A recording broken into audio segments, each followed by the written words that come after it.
But man, great to see all of you. It's a great day to be together.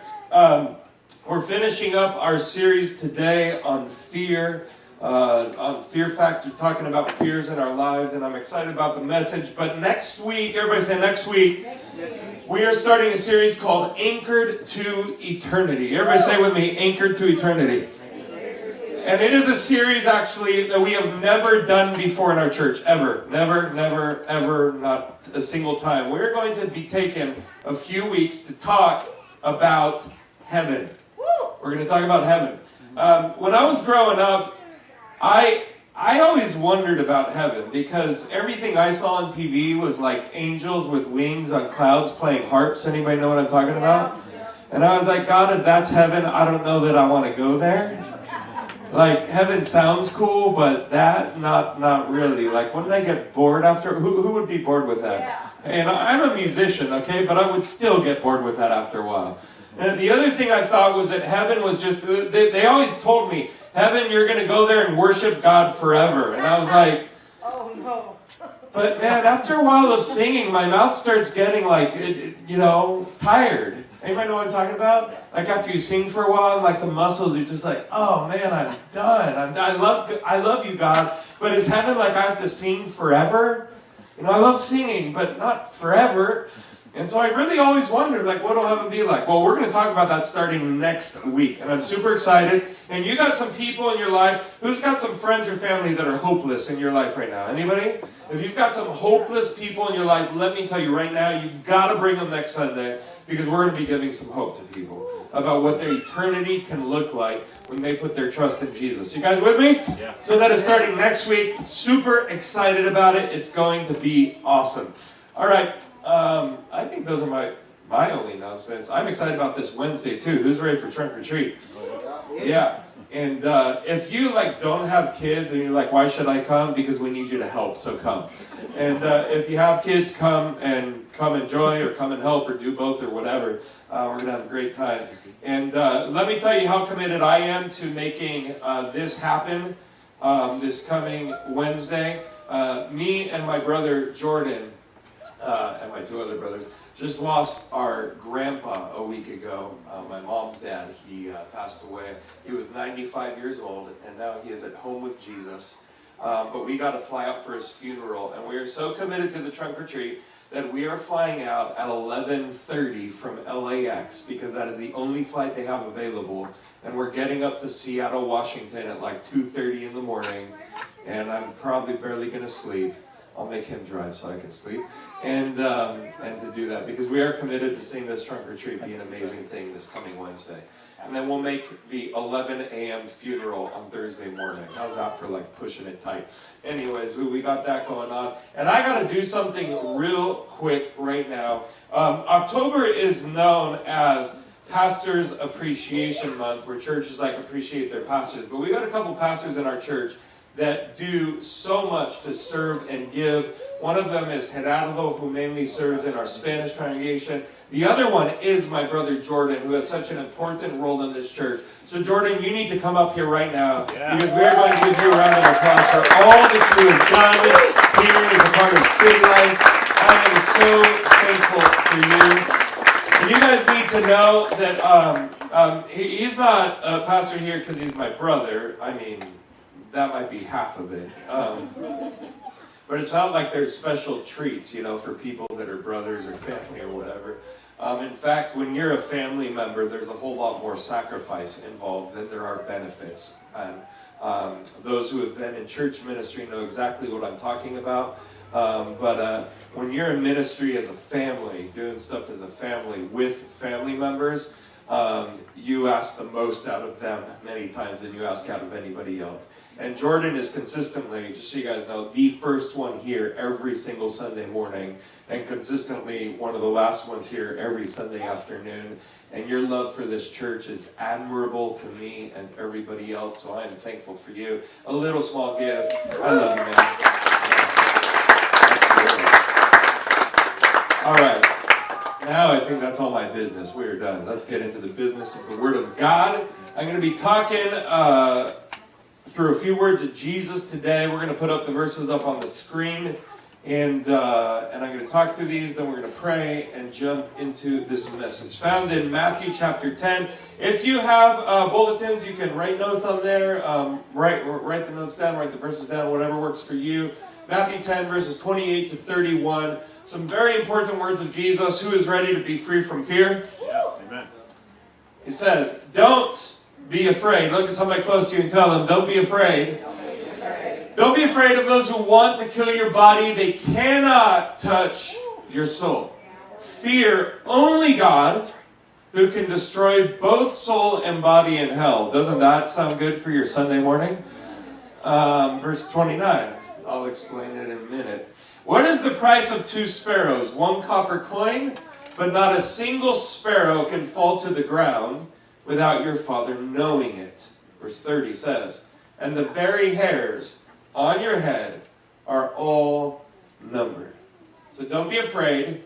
You are more valuable. Everybody say with me, more valuable. You're more valuable to God than a whole flock of sparrows. So at the very least, you beat out the sparrows, all right? At the very least, you got it. Look at somebody close to you and say, you have infinite value.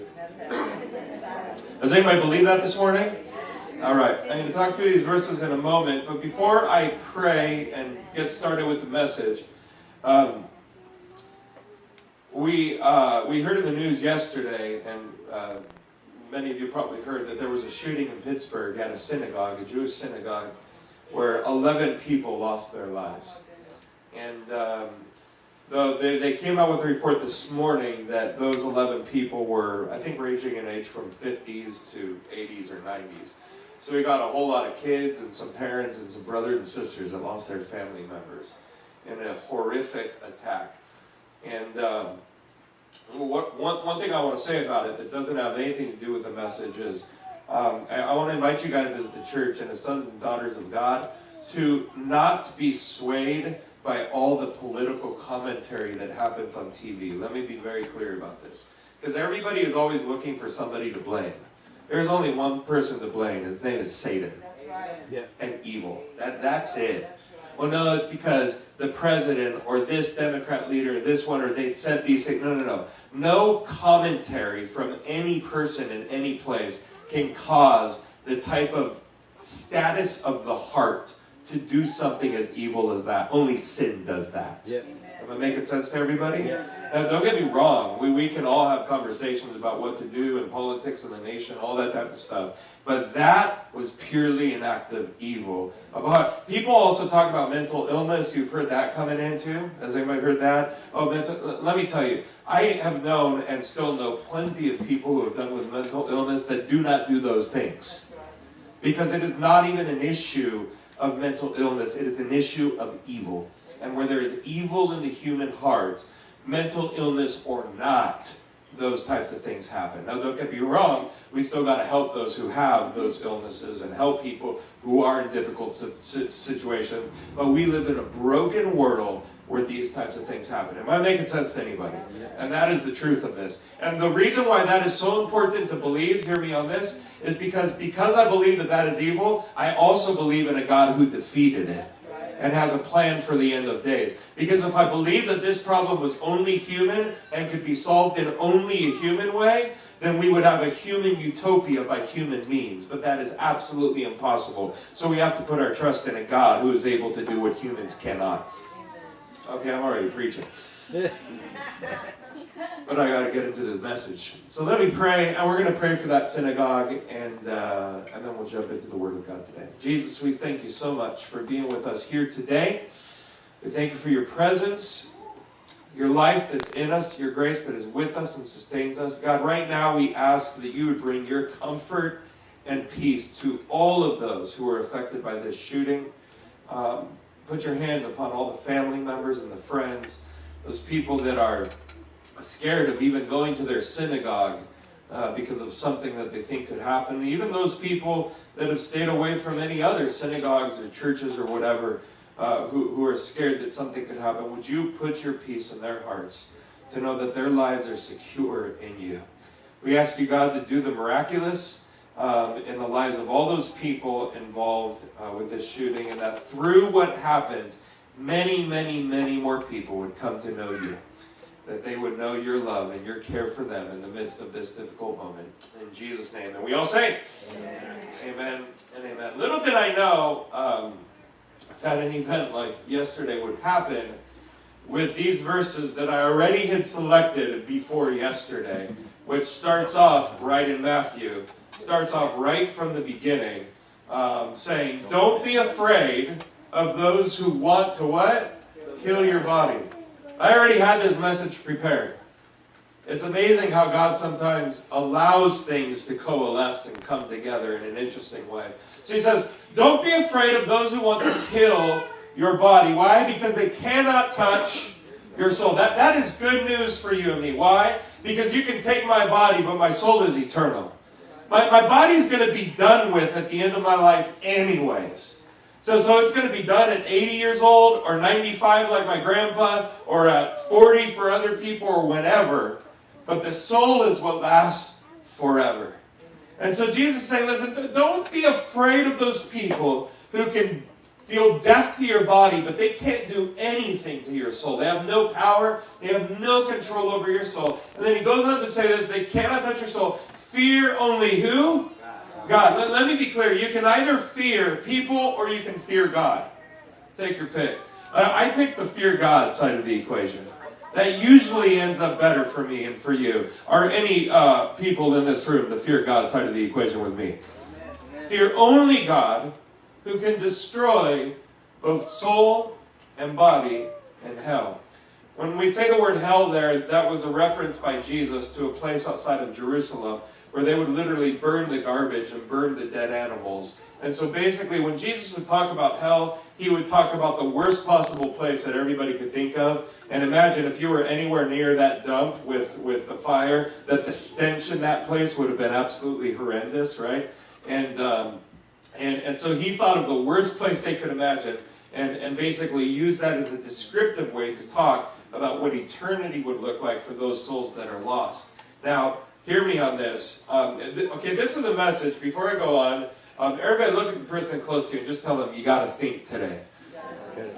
Yeah, you totally got to think today. And you need to stick with me here because where I'm going with it, no, where Jesus is going with it is a place that is so important about what he's saying. So he says, fear only God who can destroy not just your body, but also the soul. So man only has control over the body, but God has control over the body and the soul as well, over both of those. Okay, let me jump forward. Verse 29 if we can. And so he says, what is the price of 2 sparrows? Now it seems like Jesus here is just not making sense. You're like, Jesus, you just mentioned hell and body and soul. Now you're talking about birds? Like, well, what in the world is going on here? He goes, what is the price of 2 sparrows, 1 copper coin? Notice what he says about the sparrows. But not a single sparrow, these sparrows that are worth like almost nothing, not a single sparrow can fall to the ground without your Father knowing it. He's going, something on this planet that is worth almost nothing, it doesn't even land on the ground without me knowing that it landed on the ground. So he's saying that the least valuable thing on this planet, God even pays attention to that. God pays attention to the least valuable things of what are going on this planet. That's verse 29. But verse 30, he goes on to say this. He now talks about you and me. And the very hairs on your head are all numbered. So if God takes care of the least valued thing on the planet and knows exactly what is going on with it, then he puts the attention on you and says, by the way, I don't just pay attention to sparrows and whether they fall on the ground or not. I know how many hairs are on your head, even if they've been going away. I know how many are on your head. I mean, you can't even number the own hairs on your head. You and I don't even keep track of regular life good enough. But God of the 6 or 7 billion people on planet Earth knows exactly the number of hairs on everybody's heads. Man, think about how God values us. So in verse 31, he says, so don't be afraid. So look at somebody close to you, please, and tell them, don't be afraid. Don't be afraid. Now, I'm going somewhere with this. So don't be afraid. You are more valuable. You are more valuable. I am more valuable than a whole flock of sparrows. You can put all the sparrows together, add up the value of all of them, and God says to you and to me, you have more value than any of it. In fact, I was preaching at a church last night, and I said this. I've preached on this before in our church, but I got to repeat it today. In the 6 days of creation, book of Genesis, chapter 1, you can look it up later. On day number 1, after God made some stuff, he looked at it and he said that it was, anybody know the word right there? Good. And I know some of you already know where I'm going with this, but that's fine. And on the second day, he looked at his creation and he said that it was good. And on the third day, he looked at it all and he said that it was. And on the fourth day, he looked at it and said it was. And on the fifth day, he said it was good. And then on day number 6, he created you and me. And after he created you and me, he looked at us and he said that his creation was very good. Because the value that you and I have is so much more than anything else on this planet. You are highly valued by God. Look at somebody close to you and tell them you are highly valued. Does anybody believe that in this place today? You are highly valued by God. So now, some of you are going, okay, so wait a minute here. Verse 28 talks about how God can send our souls and bodies to hell. And now he's talking about sparrows and how we have value. What in the world is he talking about? So let me bring both of these together so you understand what he's ultimately trying to say. Now, but I want you to see this. Verse 31 starts with these 4 words. So don't be afraid. Everybody say, so don't be afraid. Now jump to verse 28, please, if you could. And on verse 28, he says, fear only God. Don't be afraid of men, but when it comes to God, he says, fear only God. So, fear God. So in verse 28, he says, fear God. Go to verse 31 again. We're jumping back and forth. And he says, but don't be afraid of God. But in verse 28, it says, be afraid of God. But in verse 31, he says, don't be afraid of God. Does that sound like a contradiction to anybody right now? Like, what in the world is he talking about? Like, Jesus, make up your mind. Am I supposed to be scared of you, or am I not supposed to be scared of you? Which one is it? But when you take all of this together, it begins to open up and you begin to understand what he's trying to say. So let me jump back to 28 and start there, and then we'll continue forward once again. He says, listen, you can be afraid of man, but the only power that man has over you is he can take your body. That's it. Now here's the power that God has. The power that God has is he can take everything. He's got the power that he can take your body and, what else? Soul. Your soul as well. That is the type of power that God has. Man can take your body, but God can take it all. And so he's like, so if you're going to be afraid of something, be afraid of God and not of man, because man can only take your body when God can take all of it. So I would much rather be afraid of God than man, because God can take all of it away. Am I making sense to anybody? But see, his goal is not to make you and I afraid of him. That is not his goal. If Jesus had said, verse 28 right here, and he said, don't be afraid of those who want to kill your body, they cannot touch your soul. Fear only God who can destroy both soul and body in hell. Put a period and say, God bless you guys, have a good day, I'm done. I would have been like, oh God, no please. Is that where this story ends? It's like, be scared of you, it can take me and put me in hell and what? Oh, no, God, please no. But see, that is not where he ends. He's trying to show something. What he's trying to show in verse 28 is one word and one word only. Everybody say this word with me. Say the word power. Power. All he's showing in verse 28 is the amount of power that he has. Who here is a parent? You've got kids. Some of you are sitting with your kids in the room. Some of us are not. And who here is a kid who has parents? And some of us are still confused. Aliens did not bring you, I promise. Who has either said the phrase or heard the phrase, I brought you into this world, and I can take you out of it. Yeah, y'all know what I'm talking about. If you're laughing, you know. Now, us as parents, we say that phrase usually when we're upset, right? You've done something to upset me. Well, son, I should say it to kiddos. Caleb? No, I'm not going to say it.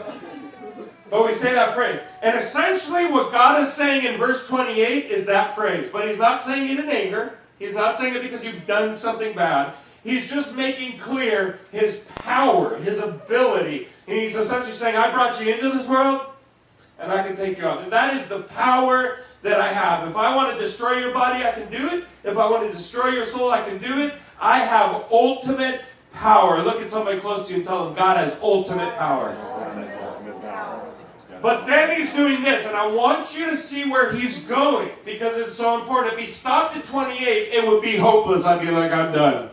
So let me go home and sleep today, because this thing is over. God is like, I could destroy all of you. I'm like, good, so why'd you make me? But he's trying to convince us that he has ultimate power, because we can only fear God or fear man, but not both. And he's trying to move us away from our fear of man. That's what his goal is. He's trying to move us away from our fear of the things that can happen in life, so that when we begin to walk in faith. So here is God saying, I've got ultimate power over your life. I have ultimate authority. I have ultimate control. I can do with you whatever I want to do with you. But then he does this in verses 29 to 31. He says, now let me tell you what I want to do with you. Verse 29. What is the price of 2 sparrows? 1 copper coin? But not a single sparrow can fall to the ground without your Father knowing it. Verse 30. And the very hairs on your head are all numbered. So get this. Coming from the God that has ultimate power, you have nothing to be afraid of, because you are more valuable to me than a whole flock of sparrows. He's saying, listen, I got the power to snuff you out if I want to, but get this. Here's what my power is going to be used for. My power is going to be used to show to you that you are incredibly valuable to me.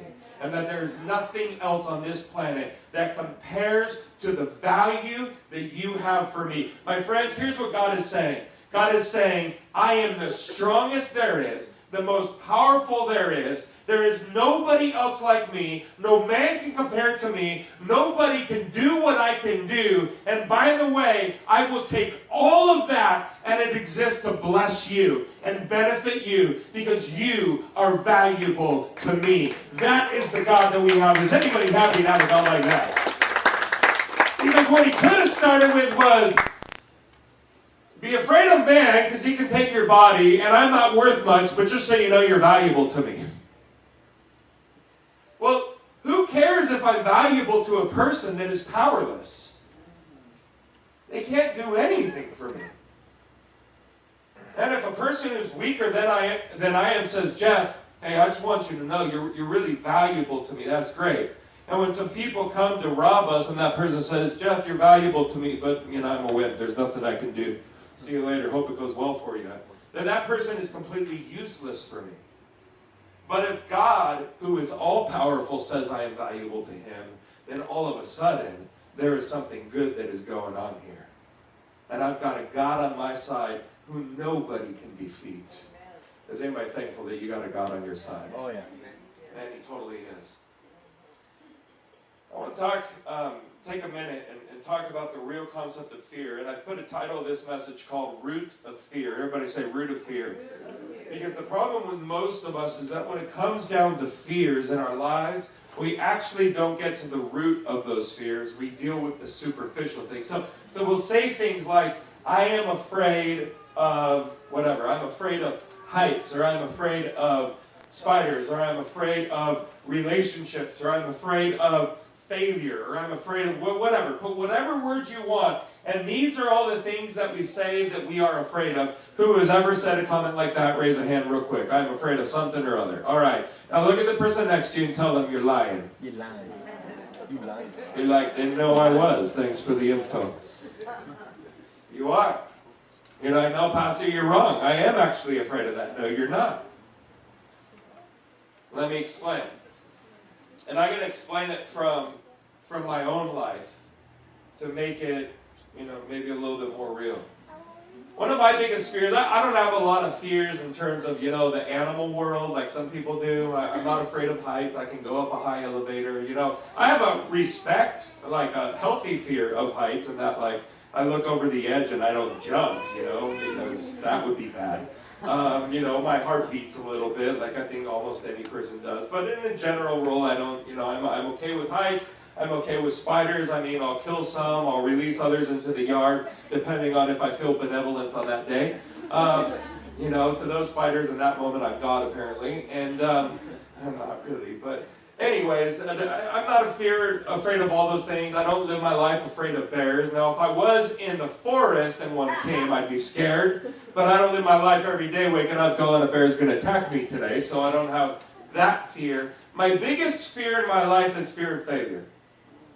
That is the biggest fear that I have. We all have different fears, and that's fine, but that's mine. My biggest fear is taking risks and failing. That's it. But if I were to use the same words on myself, I'm actually lying. I'm not fully telling the truth, and I'll tell you why in just a moment. But a couple months ago, when we were getting to relaunch our church and to restart this thing, I was thinking about opening up another Spanish service at 8:30 and to go from a church of 2 services to 3 services. And while I was thinking about it, I thought it was a great idea. But you know what came into my head and heart? Fear. I was like, yeah, but what if I do it and nobody comes? But, I don't know. And then I'll fail, and that wouldn't be good. And so I thought about it. Now, thank God, I decided to move forward even though I had that fear. And today, we now, after a month of launching the church, we got our 8:30 service strong and going on. And we got 3 services. And we have more people coming to our church today than probably in the last 3, 4, 5 years. And God is continuing to bring people, and God is up to something at City Life. Is anybody thankful for that? And I am absolutely thankful for that. We have actually grown by close to 50%, literally from one month to another. God has been good to us. And it's going to keep on going. And we're going to fill up every seat in this room. Anybody with me on that? Or we're going to fill it up 3 times on a Sunday. But man, I was afraid. I was afraid of failure. But I wasn't afraid of failure. No. If you're afraid of failure, you're not afraid of failure. You're afraid of the pain associated with that failure. So you see, what you're actually afraid of is maybe the embarrassment with other people if the thing fails. Am I making sense to anybody? Or you're afraid of the financial loss that might come with risking it and putting money to it and the thing doesn't work out. Or you're afraid of any broken relationships that might happen as a result of trying to start something and it failing. Am I making sense to anybody? What you're really afraid of is not spiders. You're afraid of the bite of the spiders and the pain associated with the bite of the spider. What you're really afraid is not heights. You're afraid of falling and going, yeah. And that is what you're actually afraid of. Not the thing itself, but the pain associated with the thing. Am I making sense to anybody? That's what you're actually afraid of. And here is Jesus' words to that. I want you to think about it. Because if I'm to think that my fear is actually about the pain, what is the greatest or the biggest amount of pain that could exist? Verse 28, if we could. The greatest or the biggest amount of pain would be death. Think about it. There's no bigger pain than that. Death. Death of a body, death of a soul, death of dreams, of hope, of anything. And Jesus' words to that are, don't be afraid of those who want to lead you to death. Don't worry about it. I got you. I got you. You're afraid of taking that risk, but I got you. And if you risked it all and lost it all, don't worry. I still got you. Because your soul is in my hands. Nobody can take that away from you. Oh yeah, maybe you lose the money. Maybe you lose a relationship. Maybe you lose this or that and the other. But I got you. You are good. Look at somebody close to you and tell them, you are good. You are good. And so he's telling you, stop being afraid. If you would be afraid of somebody, be afraid of me, because I got the power to take all of it. But I don't even want you to be afraid of me, because I value you. And I will use and leverage all of my power, and all of my authority, and all of my God-created resources in your benefit and your favor. So don't worry about any loss or pain that could come your way from any issue on this planet, because I got you. And most all of the decisions you and I make in our lives that lead us to a place many times of pain is actually, you get this, man, I gotta say it like this. You are going to experience loss whether you do anything or not. You are going to experience pain whether you sit on your butt and do nothing, or if you get out and do something. You're going to experience it. It's going to happen. But your choice is whether you will step out in faith, knowing that pain will come whether you do anything or do nothing. But you'll step out in faith and believe that God's got you. And you can risk it. Whatever that risk looks like, whatever that thing looks like, whatever that step is you need to take. Some of you have been in relationships that have gotten broken so many times. You're like, what? Why risk loving again? Let me tell you why. Because you've got a Father God who risked His Son on the cross and gave it all and dealt with the greatest pain so that way you and I could know Him. And if He did that risk and it brought forth you knowing Him, then you can risk it too. Why? Because He's got you. You can risk it 100 times and He's still got you. And if you're looking for a husband, a wife, a boyfriend, a girlfriend, somebody else to be the one to fill whatever void exists in your heart, then you're looking in the wrong place. Because the power that you give to them, they could just take it away from you when you hand it over. But if God's got you, man, you're not risking anything because God's got you. No. The people of Israel had gone into exile. They had lost everything. They lost their homeland, and they moved to Babylon. And Isaiah the prophet, when they were there, he gave them some words. He gave them a promise. And here was the promise that he gave to them. It's found in the book of Isaiah, chapter 54, verse 4. He tells them about their future after they lost everything. He says, "Fear not, you will no longer live in shame. Don't be afraid, there is no more disgrace for you." Some of you need that promise for you today. And God's promises are true all throughout His Scripture, because all the promises of God are yes and amen in Christ Jesus. And so this promise was for Israel at the time, but it can be for you today. You can take it and hold on to it. Does anybody need to take this promise for your life right now? I'm going to ask you to do something with me. I want you to give this promise to your own soul. Would you touch your heart right now? Touch your heart. And let's repeat these words. I want you to say these words to your soul so your soul starts to believe God's promises for you. You guys ready? Let's say it together. Fear not. You will no longer live in shame. Don't be afraid. There is no more disgrace for you. And the pain that you've been going through, the stuff, and some of it has been caused by you, your own bad decisions. Some of it has been caused by others. I don't care what the cause is. Israel caused their own pain. That's why they were in exile.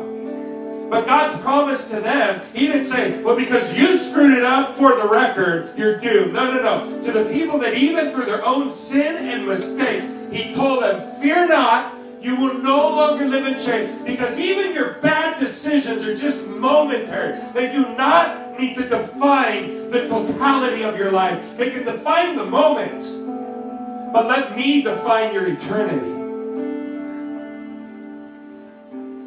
Fear not. Don't be afraid. This isn't just a command. It's a way of living. Say, God, I actually believe what you have to say about me. And then Peter, God says these words through Peter, and I'm coming to the end right now. I love these. Israel was suffering for what they did wrong, and God's promise to them was, don't sweat it, you're going to be good. But Peter, he says, but even if you suffer for doing what is right, everybody say with me, what is right? What is right? Even if you suffer for doing what is right, God will reward you for it. So don't worry or be afraid of their threats. If you choose the right decision and you suffer because of it, if you take the risk you know you need to take and you suffer because of it, God's promise to you through Peter is to say, you will be rewarded for it. My friends, if you lose $1,000 today for doing what is right, you will lose 1,000 today, but you will get 1,000 for all eternity back to you. If you lose a relationship today for a few years because of doing what is right, you will gain that and more for all eternity, because God's rewards are not momentary. God's rewards are, come on somebody with me, they are eternal. They last forever. So I would much rather get some pain today for a heavenly reward that lasts me forever. Amen. Is anybody with me on this? Yeah. I would rather suffer a little today so I get the corresponding blessing to that suffering that will last forever. Because if I live my life only for the blessings of today, then those blessings are only temporary for right now. And so when you go through suffering for making the right decisions, for taking the right risks, for doing the right things, man, it is suffering. It is real. But you got a God who has promised to you that you got a reward waiting for you on the other side. And there's not a single person, because He is the all-powerful God, who can remove the reward that He has for you. Nobody is taken away. It's been placed in the bank, and it is sitting there for you at the right time that He has. Amen. Am I preaching today? Yeah. Why walk in fear? Why walk in fear? Just step out. And if the thing bombs, it bombs. And if the relationship bombs, it bombs. And if the job doesn't work out, it doesn't work out. God still got you. Amen. He's not going anywhere. And it would be like, okay, so what'd you learn from that? Well, I learned that. Great. Now apply that in the next thing you're going to do. And you take step by step, and you just keep on going. Keep on going. Keep on going. Keep on going. You see, so often we're waiting for the one big thing. No. It's a step by step that I'm going to keep on. And today I'll make the decisions for today, and I'll walk into those things. And tomorrow I'll take the risk for tomorrow and walk into that. And I'll just keep on walking and keep on risking and keep on moving. And pain will come, because pain will come either way, whether I sit down and do nothing, watching TV all day, or I step out. It's going to come either way. It's going to come. My grandma's going to die either way. That has nothing to do with what risks I take or don't take.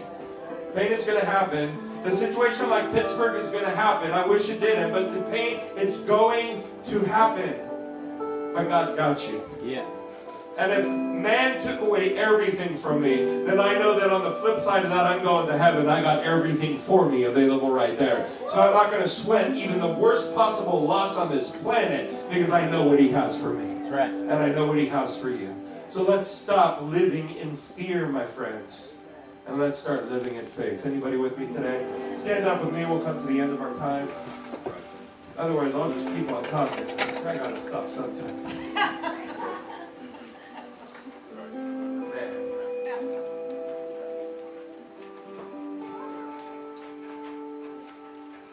You know, God will allow you to go through the pains of life because He's got something He wants to teach you. He's got something He wants to show you. And if you would just trust Him, and you risk it and step out in faith, because even whatever pain happens, you can know that God's got a purpose in the pain. Look at somebody close to you and tell them God's got a purpose in your pain. You believe that today?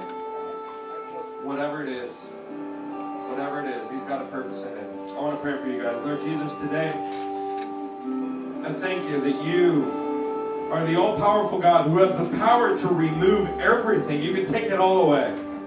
But God, you use that power not to remove, you use it to add.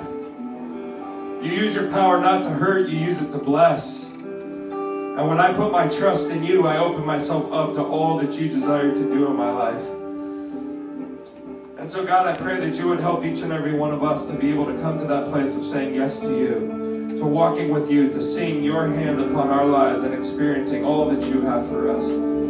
Jesus, would you allow us to take the risk with you and experience the corresponding reward that you have for us. With all eyes closed, I want to ask a simple question today. Is there anybody in this room today that needs to say yes to Jesus? You need to take a risk today and say yes to Him. You said yes maybe to a lot of things, but today you recognize, man, I might as well take a risk with somebody that I have a guaranteed reward with. Because every other risk in my life has a guarantee of some amount of loss. But risking it with Jesus has a guarantee of reward in your eternity. And if today you need to say yes to Jesus, raise up a hand real quick. I want to bless your life. That's all I want to do. Thank you for that hand. Thank you for that hand. Thank you for that hand. Today is your day of saying yes to Jesus. And as you say yes to Him, I thank you for your hand as well. You are going to experience the fullness of the life and the blessing that God has for you. May your life be found completely secure in Him because of all that He has for you. In Jesus' name I pray. Amen and amen and amen. Can we give it a applause to Him right now?